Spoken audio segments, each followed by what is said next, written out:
So I found this box in my basement. It says pinhole cans and film, but that's not what's in here that I'm interested in. I rediscovered some artifacts from a hobby that I kind of started in the height of the 2020 pandemic 4.5 years ago. And it was kind of intriguing to me at the time, and as far as I can tell, I'm the only one who's ever done this. Had this idea, and I intended at the time to make a more professional, polished video about it when I developed it more, but that never happened, and I kind of abandoned the hobby. And now 4.5 years later, finding this box and looking through this stuff, I'm thinking, you know, this was pretty cool. So I just wanted to make an informal video to just kind of document in some way what I found, in case anybody else finds it interesting, so it doesn't get lost. Because I mean, I spent several weeks, months really, scouring the internet for any information I could find, and pretty much came up dry. So as far as I can tell, no one else has ever really tried this. So, yes, I have some. These are, there isn't much left here, but these are some of the original papers I coated. So what I did was I took some green, I think it was spirulina powder. I think I tried spinach too, but spirulina powder is mainly what I had available. And I mixed it with some rubbing alcohol, and that really absorbed the green pigment. And then I just took a paintbrush and coated it over the paper and let it dry. So the first thing I tried to do was I just wanted to see if chlorophyll on paper would, if anything would happen, if it would bleach in the sun. So I took a little square paper, put it out in the sun, and put a wrench on top of it. And let me just show you before the big reveal of the other stuff. Checked it after about an hour to see if it was lightning, and I was just stunned to find this. Now this is a little bit faded now. This was 4.5 years ago, and this wasn't kept in the dark right away. So it faded a little bit more over time. I'll put a picture up on the screen of what it looked like when I first found it, but I was floored. And that was the birth of the hobby. So I tried some other things here then as well. And this folder is what I found. That's why I'm making this video. So this was one of the first next things I tried after the wrench. I coated a big sheet of paper. Again, this is just alcohol and spirulina dissolved in the alcohol to and filter out the solids. Painted over the paper with a paintbrush, let it dry, which it dries very quickly because it's rubbing alcohol. I set it out in the sun with some objects on it. You can see here's a comb, a clothespin, hairdressing scissors, roll of Scotch tape, and a pair of glasses. And when I saw this, I was like, this is really cool. I don't remember how long this was. I don't know that I timed it. If memory serves, I think this was out in the sun for somewhere around half an hour, might have been 45 minutes. I don't think it was more than an hour for that one. But yeah, and there's some other samples I did here as well, and this is kind of the meat of the hobby, where I painted pieces of ordinary office paper and put objects on them to make photograms, just like you would with a cyanotype or something like that. But that following winter, I did some more experimenting because there were two things I wasn't satisfied with. The first is these fade. They're out in the sun, they expose. This is just another one I'm showing you. Some tools. These fade over time because the sun bleaches them. I did some experimenting with seeing if I could make the image less grainy by, kind of bleeds through the paper when I coat it. So I did some experiments with actually exposing the back, which kind of worked, but it's a lot lighter of an image. I abandoned that pretty quickly. Turns out making it less grainy is just a matter of properly straining out the solids from your alcohol ink before you coat it on your paper. Here's a little bottom of a Pyrex dish.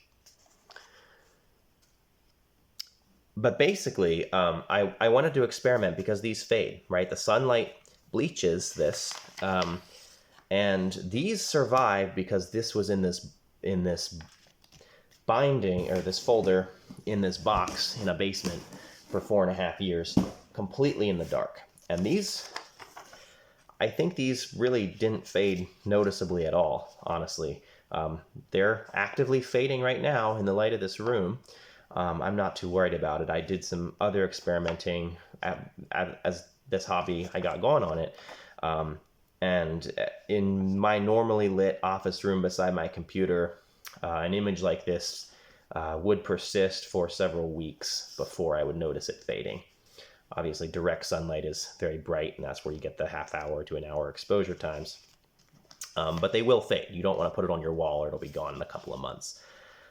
Little fingernail trimmer photogram there. But I wanted to do some experimenting. So that following winter, after dozens of experiments, I had a eureka moment. And that eureka moment really was solidified thanks to kind of what I'm showing here. It wasn't this exact one, but this kind of paper. This is inkjet photo paper, glossy. It's just for standard home office printers printing out photos. And I discovered that painting on the pigment with the green on the green pigment was very smooth, very easy to get it very smooth. It kind of absorbed and soaked in, and you just got this very uniform. Let me see if I have any. Very uniform appearance. This one was probably overdone, but here's one that has never been exposed. I think I was too heavy-handed on this. It kind of leaked in from the sides, but you can see it's very uniform there. And at first when I tried this, it did not work at all. You could leave this in the sun for hours and it would not noticeably lighten at all. And I was like, well, that's really intriguing, right? Because, why does some paper work and others doesn't? It's the same ink, it's the same sunlight. So I had all kinds of hypotheses in my head. Maybe it's oxygen. I tried encasing it in tape, vacuum sealing, doing it wet, doing it dry. I tried all kinds of things. Anyway, long story short, I had a eureka moment where I discovered that Dawn Ultra Platinum dish soap, and I think there were one or two other brands, I can't remember now. You paint that over your paper after you coat it in your green, and after it dries, you do a thin coating of this dish soap, let it dry, and the vibrant green of the paper, the yellowy green, will change slightly to a slightly more bluey green. And when that dries, you can expose it, and it is for this kind of paper, definitely night and day.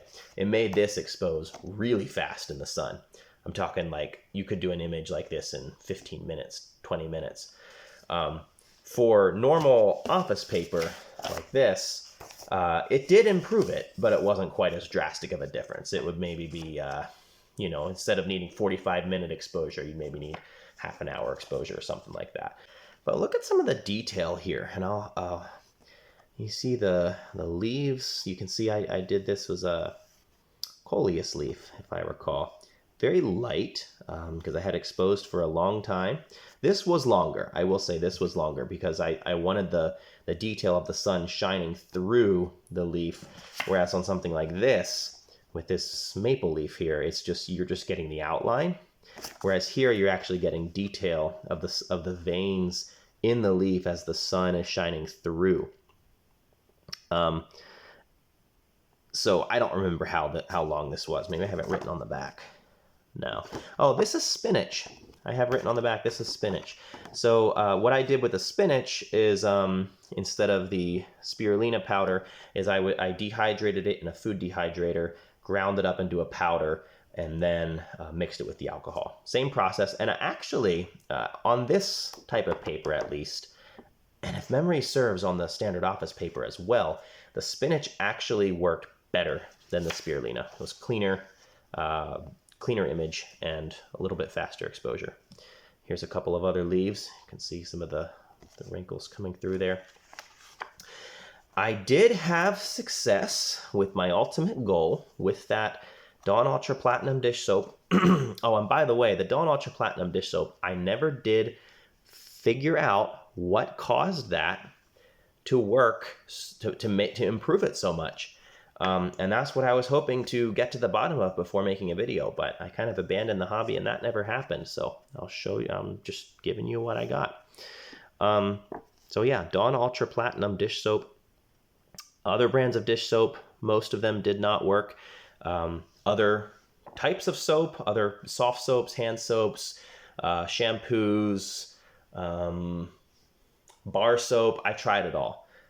And none of it works. So I think there's some chemical additive in Dawn Ultra Platinum dish soap that works like a charm. And I would love to know what that is so I can concentrate it and enhance it. So that was really the one problem with this, is it was slow and I wanted it to be faster. The other problem is it does fade.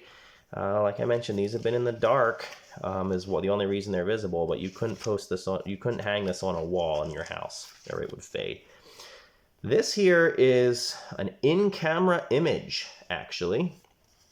This is, I made a box camera out of a metal ammunition box and some magnifying glasses for the lens. And I think this was a 3-day exposure, if I recall. Yep. This is spinach dye. Exposure 3 days, focal length 3.875 images. Yeah, and I don't know what that means for F number, but my F number on that camera was very high. You'd never get a professional camera with that. That's why I had to make it out of magnifying glasses to just gather enough light. Here's another little attempt at an image. The photograms, though, work really well. This is the back of an index card, 3x5.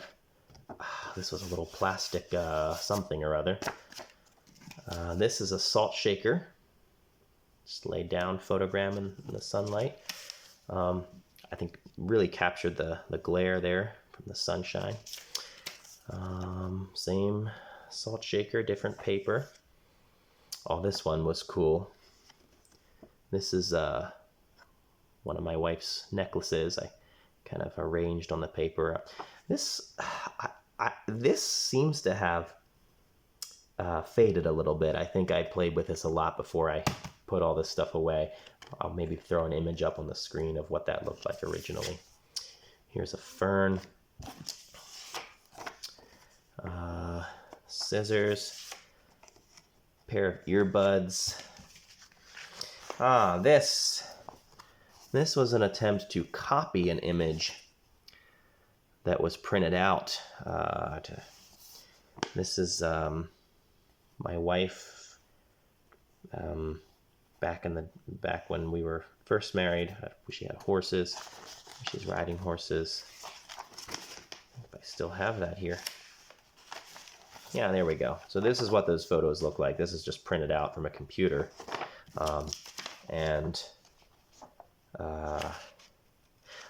Yes, I don't think I sandwiched it down. I put it face up. So this was the sheet coated with the green dye.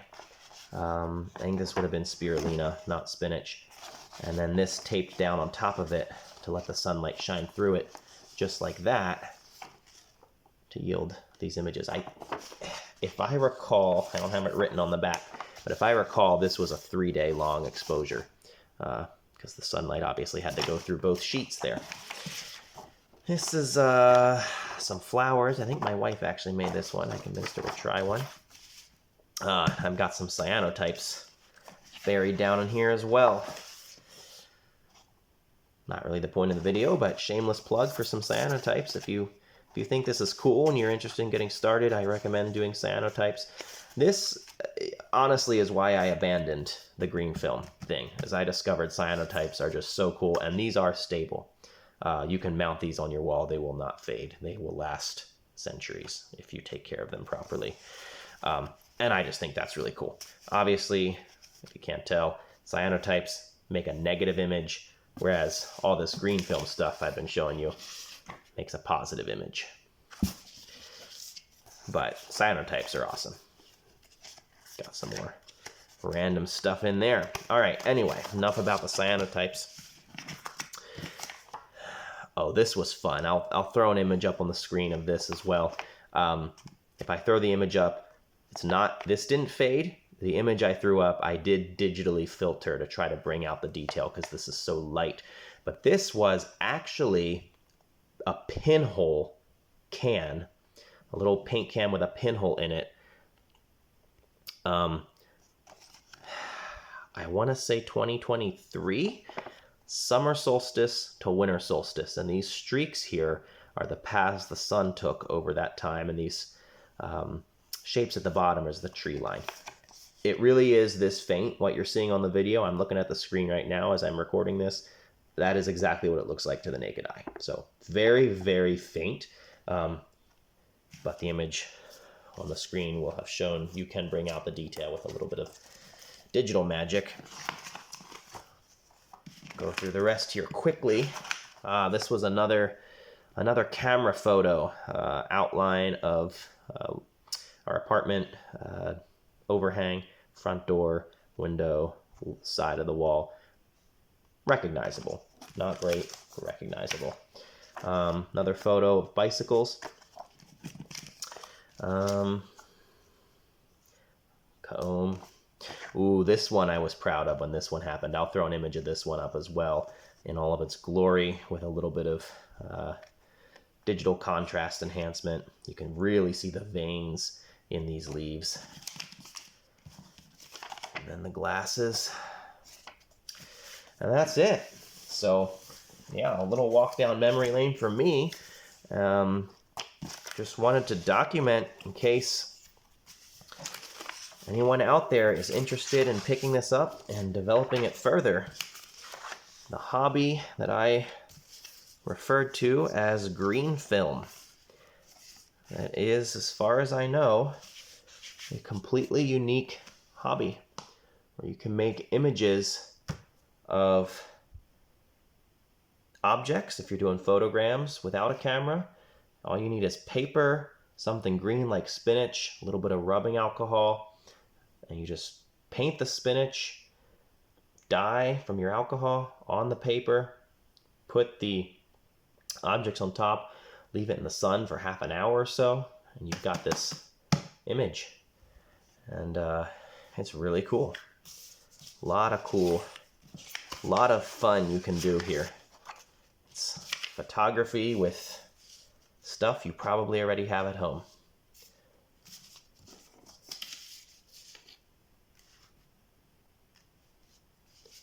So, that's it. Thank you for watching.